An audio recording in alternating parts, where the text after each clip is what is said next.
Hi, I'm Ollie, and in today's video I want to talk to you about the break-in period and my initial thoughts on the KTM RC 390. So, because it's most in my face right now, let's talk about wind protection. As you might be able to tell, I have a bigger windshield, so the higher road use windshield. I bought it because the stock windshield is really low. I think it reaches until about here, which is way too low in my opinion, and actually this windshield still is fairly low. I might be able to show you when I'm sitting on the bike that I really have to get down way too much. So at this point I can't see above the dash anymore. So when I'm actually riding in this position, the wind is okay, but I'm not entirely under the airstream yet. So this is something to think about, but I guess the best reason, or rather the best way to go about this is, if you have alternatives to the KTM RC 390, is to go ahead and test ride other bikes, because I'm afraid that the other 300s do not offer better wind protection actually, but let's just say that the wind protection, the upgraded windshield of the KTM Power Parts does help quite a bit, but it isn't perfect, not for my size anyway. Your mileage may vary, of course. Then let's talk about the tires. The tires are Metzeler M5 Interacts, and I'm very happy with them. I hope you can see. Actually, the light is fairly low, but I think I have used all of the tire, and the tire does allow high lean angles. I think on the rear do not have quite used the very edge of the tire, but still, I don't think I need to feel bad about it. However, rest assured, I did only achieve this whilst riding on my favorite training space, which should be infamous to my subscribers. What else? Yeah, so the tires are quite good, but I didn't have the chance to test them out in the rain yet. So I cannot tell you anything about rain performance, but I would assume rain performance is okay. That's just a guess. Maybe I can give you an update on that later on. Looking at her, I have to admit that orange isn't one of my favorite colors. Actually, it is one of my most hated ones. Orange and Kawasaki green, as it so happens, are, in my opinion, the worst colors you can get for a bike. I really like red, I really like blue. Black is okay, and white is also quite good looking, but I have to say that the KTM does grow on me, so you get used to it, and it doesn't look too bad, does it? But that's a matter of taste, and I think the rest of the design, if you ignore that it's orange in many places, so the frame is orange, the wheels are orange, and this side piece, so this looks to be in between the tank and this outer, let's just call it shield, this outer piece of plastic.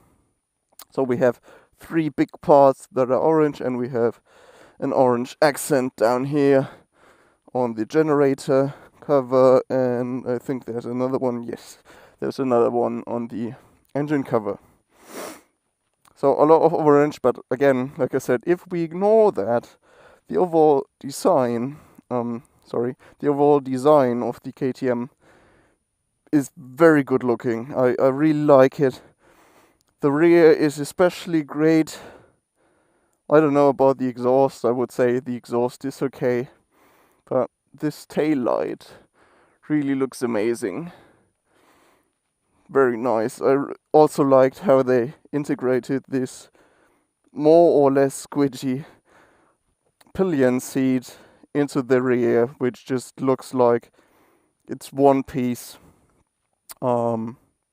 Yeah, I just think it's really well done. And then there's the front, which I think people can have long arguments about it. But the thing is, the front is truly unique. So you will recognize KTM, be it RC 125 or RC 390. And again, I think it does grow on me, and the function of the front, that is the lights, they are working very well.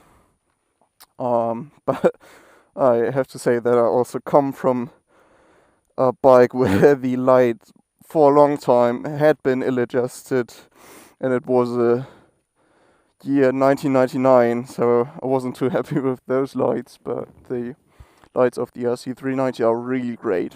Yeah, then for ergonomics, it's a bit weird. I do believe, and that should be a true statement, according to comparison tests and so on, that the RC 390 has the most sporty position of all the 300s. But what's weird for me is that the tank is so narrow, and it does only really have this, how should I call it, have this ridge up there holding you on the bike. So if you really lean over, your leg can then push against this piece here so you don't fall over, but this starts fairly far back. And as you also can see, the grip pads are mounted way in front. Initially, when I saw the bike for the first time, I had thought they had forgotten to put the side grip pads on, because usually the side grip pads will be found right about here. And it is a weird thing that they have put the grip pad up there and that you do not have a smooth transition from this side piece to the tank, which makes it very weird for your leg to go somewhere.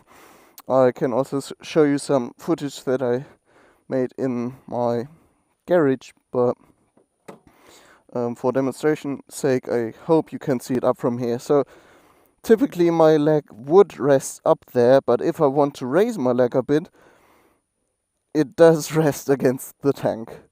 So sometimes I feel unsure where to put my leg. This is weird design choice.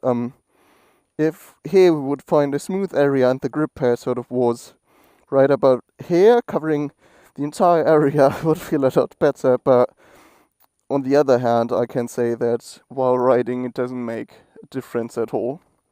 So riding the KTM is a lot of fun, and I do really like the ergonomics.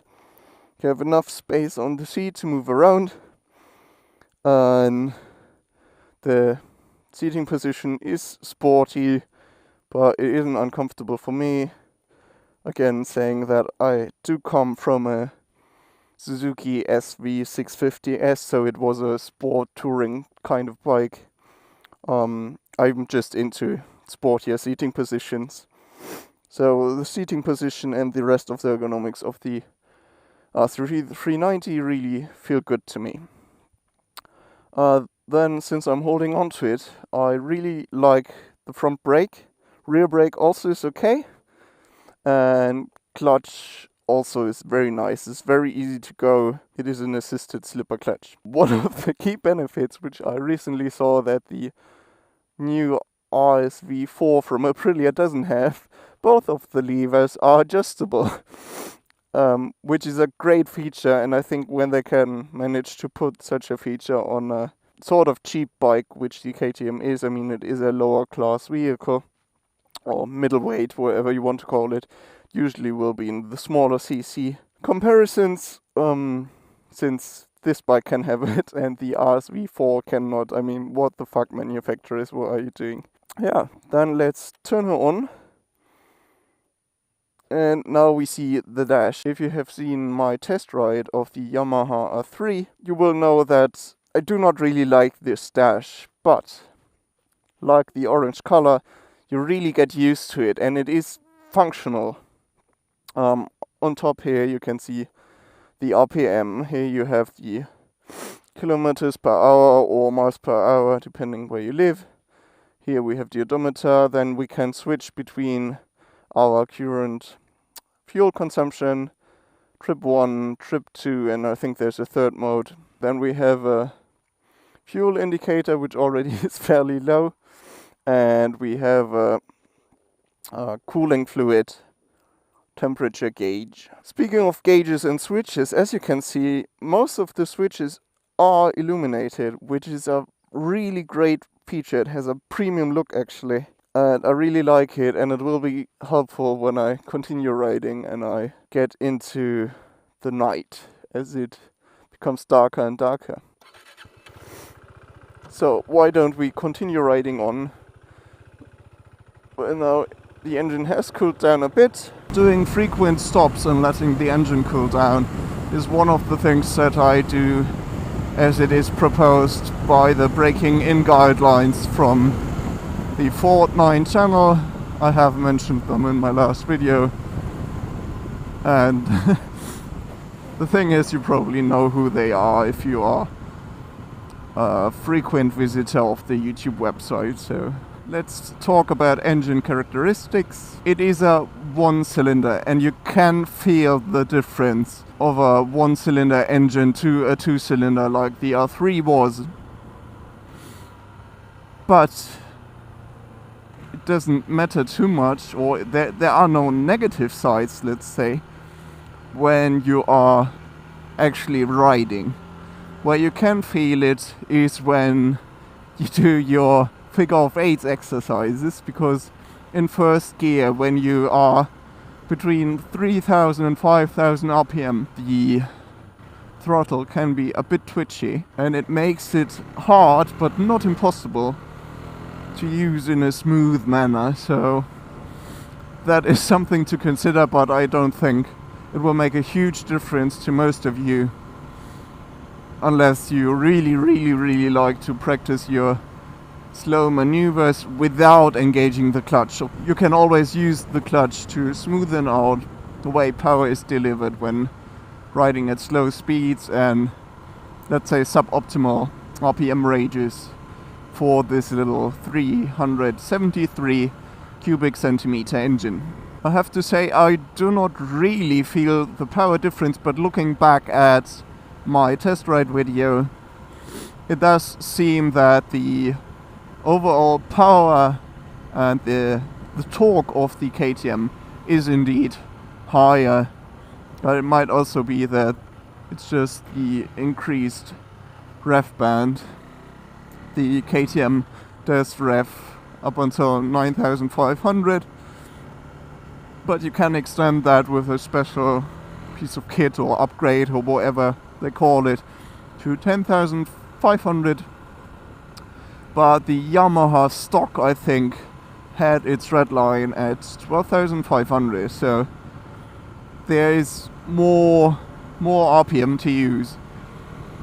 But the power of the KTM really is great, and it is, like I said, it is very much enough for public roads. For corners and everything, the bikes are good enough because there's no difference from a beginner point of view, and actually for everyone.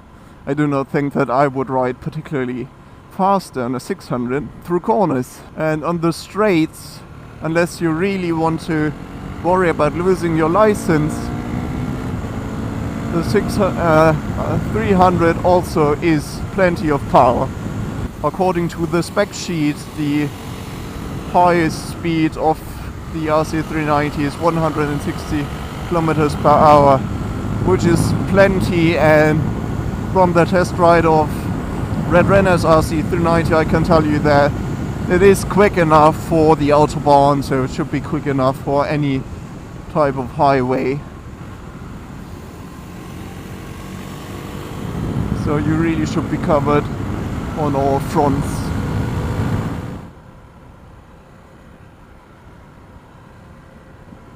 When it comes to handling, it is obvious that due to its weight and smaller tire size, that is smaller tire width, the KTM is very easy to handle, very easy to maneuver, yet it does not feel unstable.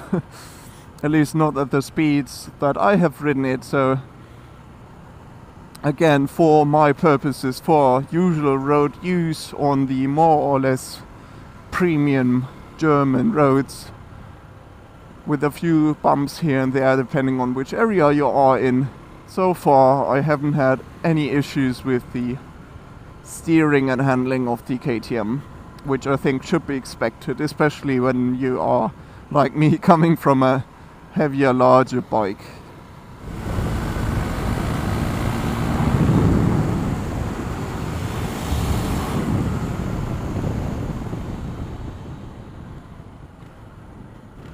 So the brakes are really good. I'm very happy with the brake.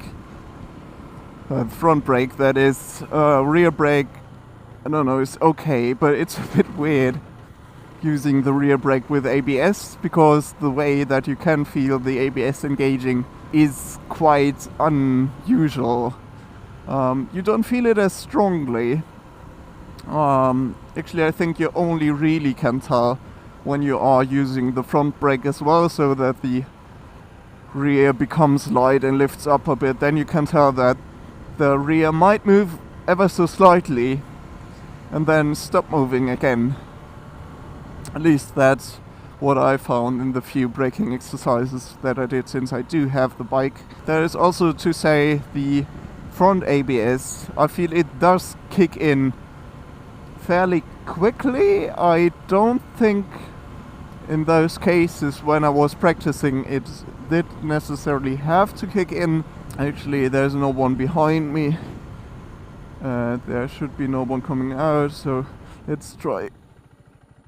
So the ABS did sort of move twice in this little braking exercise, or engage twice, which I don't think really was necessary, because it was an expected braking maneuver, and I think I was being fairly smooth.